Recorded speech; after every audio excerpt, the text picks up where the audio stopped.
What a fantastic result. Wednesday 2, QPR 1.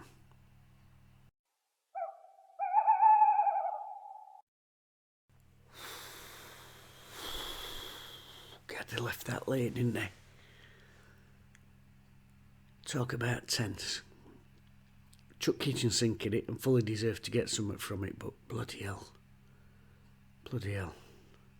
Anyway, let's get back to the beginning. Couple of changes for Wednesday with line-up. So 4-4-2 for Wednesday. Well, I said that. Anyway, Dawson in goal, Paul Valentin at right back for Liam Palmer, Diaby and Bernard the centre backs, Firmino at left back, and from midfield, right to left, Masaba, Volks, Bannon, and Marvin Johnson, and up front, Callum Patterson and Cadamarchi. Now, the reason I say 4-4-2-ish is because for that first 5-10 minutes, I'd not got a clue what we were doing. Was it a back four? Was it a back three? Aki Firmino, he's flying up left-hand side. Callum Patterson, in first 5 minutes, he's popped up at right back, left back. He's sat in front at back four, centre forward, and even up on left wing. I'd got no idea what we're doing. Masaba, left wing, right wing, no idea. Cadamarchi on left wing. We were all over this show. And it caused them a few issues in terms of who to pick up. And Wednesday had a really sort of dominant opening spell with ball. We aren't really creating a clear cut. But there was an intent from Wednesday from the off, epitomised by Callum Patterson. Probably a minute into the game, as I said, he's popped up in front at back forward, he's been chasing back there. And next thing, he goes heading down pitch, closing down one player and another player, then another player, until in end he's all the way at centre forward. He's closing Begovic down, and their keeper has to put it out for a throw in front at North Stand, and that was just a sign of the attitude that Wednesday's players were going to put into this game this afternoon.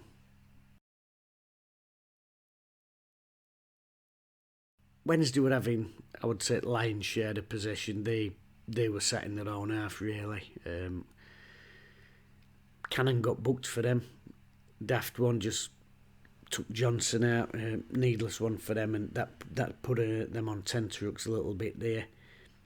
Johnson, this is what I mean about this 4-4-2 in theory, but times in there that Masaba was pushed right up with Patterson and Cadamarchi, and sort of Johnson was pulled inside, so he was almost making it like a 4-3-3, joining in with Bannon and Volks.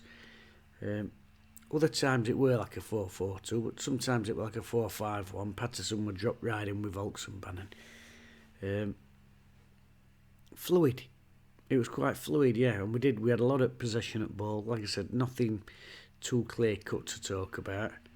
In fact, probably the first sort of save that Begovic had to make would coming to punch a Volks corner away, and that was about 20 minutes, half an hour into the game. So lots of good possession from Wednesday, but no real end product to it. They didn't really put anything into our box till probably about maybe 2 minutes after that chance I'm on about with corner. Kid Bonner, he broke that left hand side. He put a really good ball into the box. It flashed wide at the other side. Got no runners in there hardly. But other than that, they'd not really tested Wednesday at all, and we looked quite comfortable.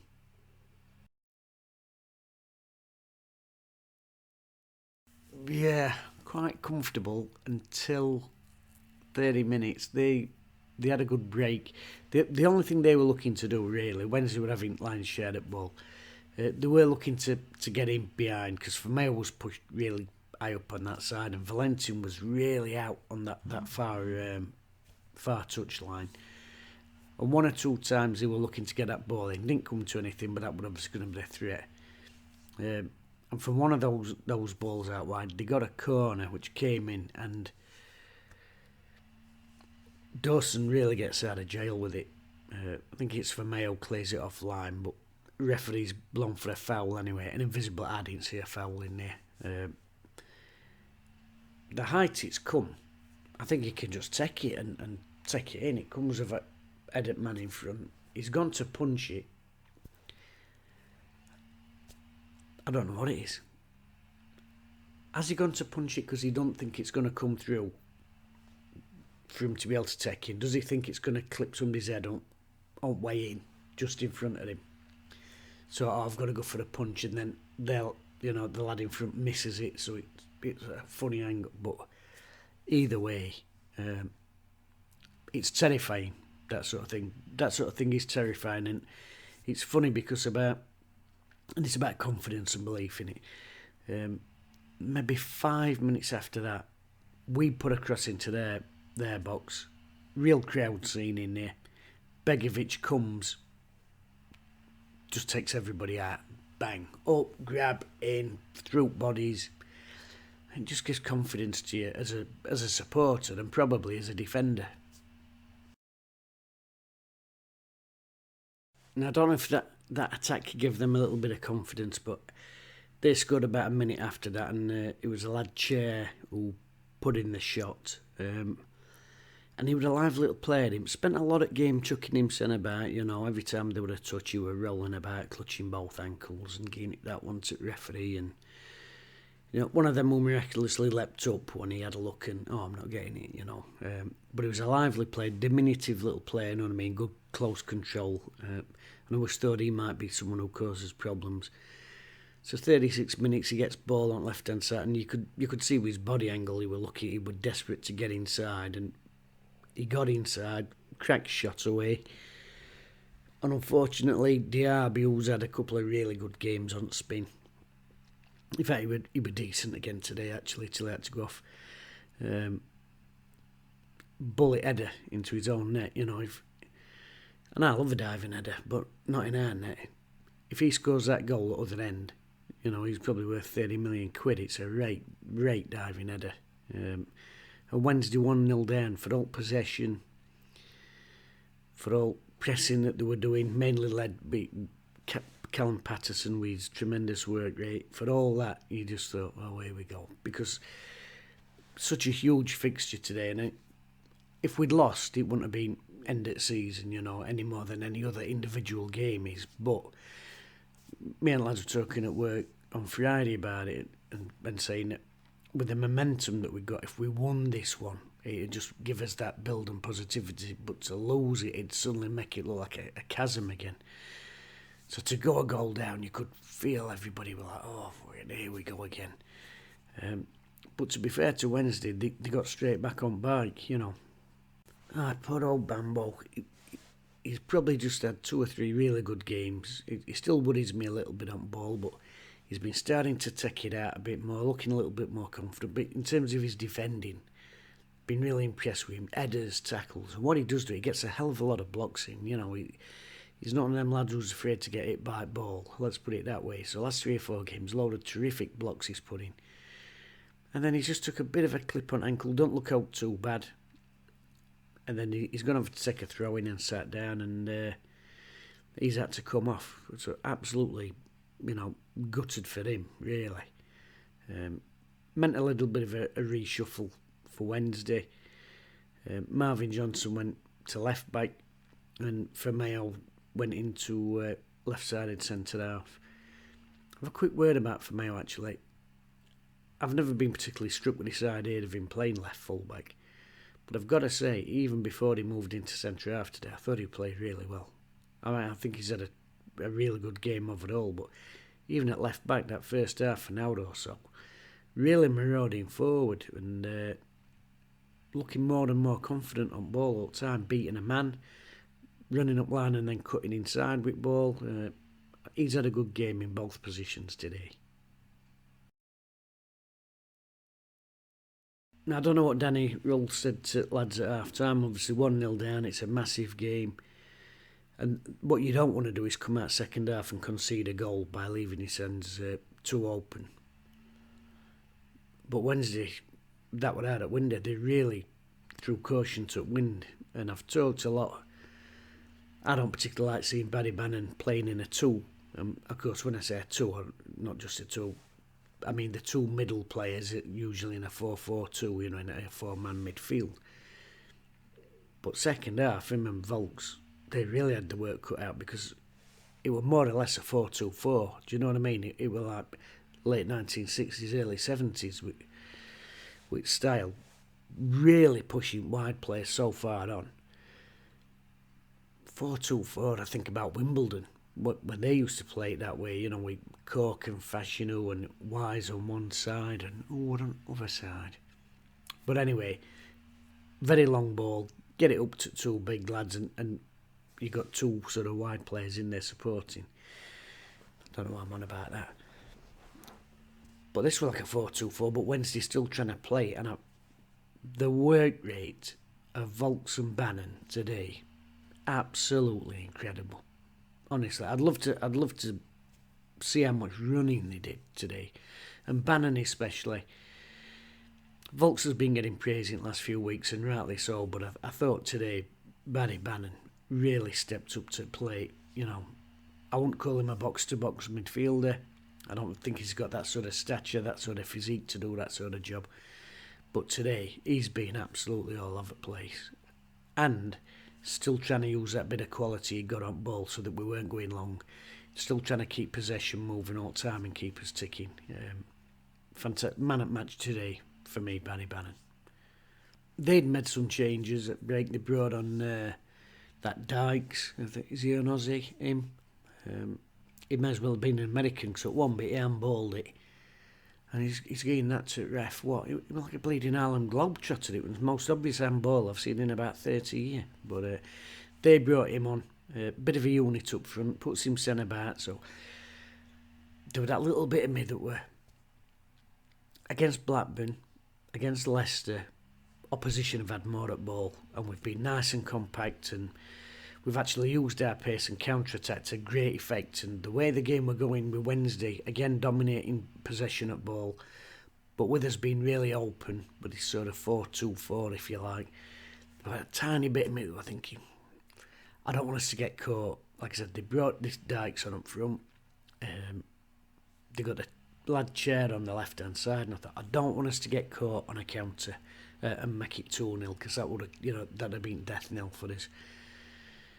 And there was that little bit of me, should we sit off and just... I mean, you don't want to sit and soak pressure like we did under Cisco. I'm not talking about that, but just be a little bit more rigid. But we didn't. We just kept going and going. Not always with the quality, but the final ball we're missing. But the endeavour, the attacking intent were there for all to see. Cadamartri's put in a great shift. Just a quick word about him, actually. That's one of the things I love, because, and I might have mentioned this in another video, when you've got a young kid who's such a good goal scorer, or any particular goal scorer, it's very easy for them to stand up there, a little bit Bertie Big Bollocks at, I'm a goal machine, whatever, hands on hips, waiting for others to do work. What I like about this lad is not just he's got quality on ball, great work rate and attitude for a young lad. And obviously that's got to be credit to his mum and dad, obviously keeping his feet on ground, and obviously got a great role model in his father, but great work ethic he's got. And not afraid to get involved and all. Shoulder barging, he got in some great scraps with their left back, really impressed with him today. And of course it's him who gets us back in game with a goal, and it's a fantastic goal. When that ball comes in, it's so easy to get it wrong there. But we talked about it when he scored the other week. He's got that poacher's instinct. He's got the finisher's game. Different styles of finish. So the other week that ball came in, and as I said at the time, very easy when that ball came in from left for him to just swish a left foot at it, But he didn't. He opened his body and he side footed it in. This goal today, as it comes across, swazzes it with outside at boot. Johan Cruyff would have been proud of that. And it reminded me, I'm not likening him to him as a player before anyone, but that finish with outside at boot like that, it reminded me, Brazilian, when I was a younger lad called Romario, he always did them, all the time. Go and have a look for some of his goals on YouTube. Always that little swaz with outside at boot. He absolutely loved it. He loved a toe punt and all, but that's a different thing. Fantastic finish from Cadamartri there. 86 minutes. Wednesday a back in game. We'd been on top with possession. No less than we deserved. and then obviously it sets up the finale. I've got ahead of me sen here. I've missed about 20 minutes of game out because I distracted myself talking about Cadamartri, so obviously then I talked about his goal. But before that, obviously we lost Callum Patterson and their lad Field, the lad who kicked him, and he did kick him. He's done about 3 players today. Two players that he's kicked had to be subbed off. Anyway, Pato's gone down. It just looked like a whacked ankle. I know what I'm about to say. I hope it's just a bit of bruising or whatever, but I don't know what's worse actually. I once did my ankle myself. I went to hospital to have it x-rayed and it's over. And it's not broke. It's just really, really badly sprained that. I went, oh good. And the doctor went, oh no. He said, when it's sprained that badly, you're probably better off with a break. I'm like, oh, terrific. Gutted for Pato because he's such an impressive worker for Wednesday, and when we've played this pressing game, he's vital to it. He's like he triggers everybody else to go, doesn't he? The way he goes about his business. So I'm obviously a member of Callum Patterson fan club here, obviously, but absolutely gutted for him. Gutted. I hope it's not too bad. Yeah, they were getting a bit niggly, QPR. Dazelle did a rugby tackle on Masaba. I mean, he already barged him off ball. And then 5 seconds later, he's rugby tackling him. He sort of gets away with that. Buckley's come on. And Field, who did for Patterson, he's then give Buckley a boot in ribs and all, and he's had to go off. I mean, like I said, lucky lad, that Field. Lucky lad. I talk a lot in these videos, as you know, about little moments in games, sliding doors moments. There's one in 90th minute. That chair again, really good player. He burst down left hand side and he went on a mazy dribble up right edge of our 18-yard box, and it reminded me a bit. Remember that Terry Curran goal down at Bramall Lane? You're never going to forget, are you? Coming inside, across box, he's looking for angle, don't quite get it. But when he gets to the other side, that awareness, lovely little back heel, and their substitute, come on, Kikai, I think his name was, flashed a shot across goal. 90th minute, 2-1. They'd already stuck extra defender on. I think we'd have found it hard to break through there, but like I said, little tiny moments in games, because deep into injury time, Wednesday get that vital winner.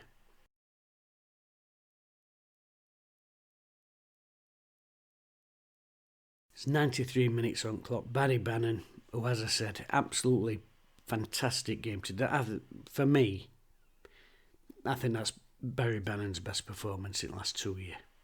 I do. Even last year when we were dominating teams and really going to town and scoring 4 and 5 goals in games, I just think today's been his best game. Great cross to back stick. Ashley Fletcher on as a substitute. Really good header. I feel a bit for that lad. He can't buy a goal, can he? He's got up really well. He's done everything right. Headed it down. No chance keeper can get it. It's foot at post. Oh, fucking here we go. But awareness, reacting to the situation quickest. Masaba's in there, taps it home, absolute joy. Picks up a booking for celebration, but you know what? I think he can be forgiven considering the situation, considering magnitude of this game and the impact it could have on this season. Just a fantastic, fantastic win for Wednesday. And like I said, not a great game of football. Exciting in patches, worrying in patches, because we were so open. We really, really went for it. But again, we've talked about this, Leicester, talked about it against Blackburn, talked about it against Stoke. The spirit that they're showing, the endeavour that they're showing, and in previous games, beginning of the season, and even at times last season, to be honest with you, when things were going well for us, that thing when you concede goals of there's that lull. We're not seeing that. We're conceding goals and it's right, bang, back at it. And they've showed that great attitude in today's game and probably last month or so. I'm delighted for him, and it was great to see scenes at end. You could see how much it means to him. You can see how much it means to players as much as it means to fans. Absolutely delighted for them. And great to see Masaba, who frustrates me because there's so much potential in here. He'll beat 2 or 3 men and then overrun it or whatever. But to see him celebrating it, and Danny rolls on pitch, fist pumping, and to see Masaba down there dancing to Daddy Cool with Chris Powell, just brilliant scenes. Now, I might be a soft touch, but honestly, seeing stuff like that, it really warms my soul. It really, really does. It does, doesn't it? It warms your soul to see that the players are invested in it as much as we are. They're desperate to get them results. Look at the joy it's brought them, same as the joy it brought to us. Fantastic result for us today. It was a huge game, monumental game. Defeating that gap would have been massive. As it is, we've clawed that gap down now. We've narrowed that gap that QPR had got over us. Fantastic. Absolutely delighted. And honestly, that should give the players belief that we can do it. As the results against Blackburn and Stoke and Leicester have, that should help the lads know that they can do it. And I've thought we could do it for a long time. I think it was Watford. The sea change in the way that we're playing, I thought if we keep doing that, we can do it, even though we didn't get that result. Now, honestly, I'm convinced we can. So that Wednesday win and a defeat for Rotherham United means we're now 3 points above the Millers, not just above them on goal difference. And the victory over QPR means we're now just 4 points behind them. A win and a draw behind them. Obviously, we need results going our way as well. But as I said before, baby steps. Can we overtake Rotherham? The next thing is, can we claw back at QPR? And today goes a massive way towards us being able to do that. And now we've got a massive Christmas period coming up. We've got Cardiff, Coventry, Preston, and things Hullington, New Year. Four massive games coming up for us. But if we keep performing like we have, we can do it. We can really do it.